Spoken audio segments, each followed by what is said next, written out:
Hey guys, this week's video is actually going to be about what to do in the event that your baby or toddler wakes up for the day and isn't interested in breakfast. This is actually an FAQ that I get quite often with my own clients, so I thought it'd be beneficial to do a video on it and hope that it helps you guys at home.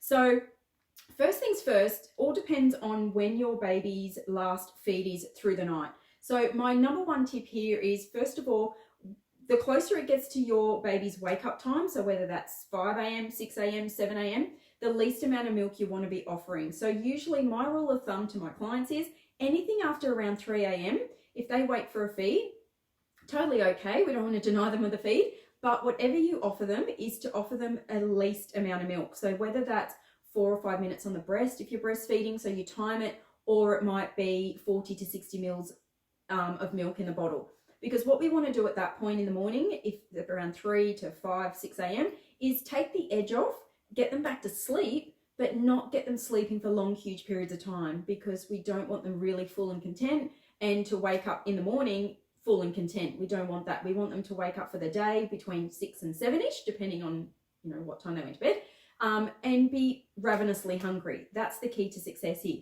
So that's tip number one.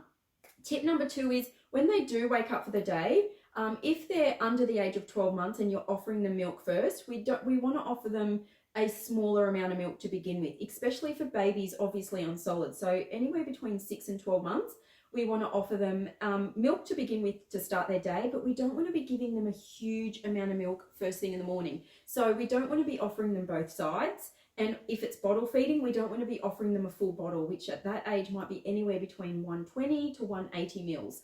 So what we want to do is halve it. So give them one side of the breast if you're breastfeeding, or obviously if it's a bottle, you might only want to be offering 60 or 80 mils at this point, because what we want to do is, once Bub has had that first milk feed, then we want them to play, get on the floor, roll around, pull themselves around, do some crawling, do some playing, do some whatever they want to. But we want to burn off that energy, and then we want to give them breakfast when they start showing those cues that they're actually hungry for breakfast. Because if you give them milk and then within 15, 20 minutes offer them breakfast straight away, in most cases, especially if they're not interested in food at the moment, or they're only the beginning stages of their solids, they're really not going to be that interested in food, because they're still full from milk, whether that's the overnight milk they're still burning off or the first thing in the morning that you gave them. So we want to get them to build up a little bit of an appetite before you offer them any breakfast. And it's just about watching those cues. There's no particular time that this happens. When your baby starts showing you those cues that they're hungry, which is usually that grumbly, clingy, needy, sooky, whingy noise that they do, that's your cue at that point to start getting breakfast ready and preparing it at that point. And also the key to success with babies, especially busy boys, and I'm not saying girls aren't, but girls usually are more happy to just sit around and just go with the flow, where boys tend to be very, very active and busy, and they're just not interested in sitting still for any longer than a few minutes at a time. So my advice at this point would be to prep everything in the kitchen before your little one sits in the high chair. Now, whether that's a bumbo or high chair, whatever it is, but have everything prepped in the kitchen. So as an example, if you've got a 10-month-old, it might be making sure that toast is toasted and buttered and cut, and you've got the wheat bix or the porridge or the whatever you're offering blitzed and made, and the fruit puree's in there and it's the right consistency, and they're happy with the temperature, and you've got your spoons out, you've got a sippy cup of water out, you've got everything ready. And as soon as your 10-month-old is showing you those cues that they're getting cranky and hungry, they sit in the high chair, you pop the toast in front of them, and they can play around and do whatever they do with the toast while you're in the background with the actual bowl of food and you're feeding them. And this is the key. You've really got a very small window time frame here. And all babies are really only capable of a small window of 10 to 15 minutes maximum.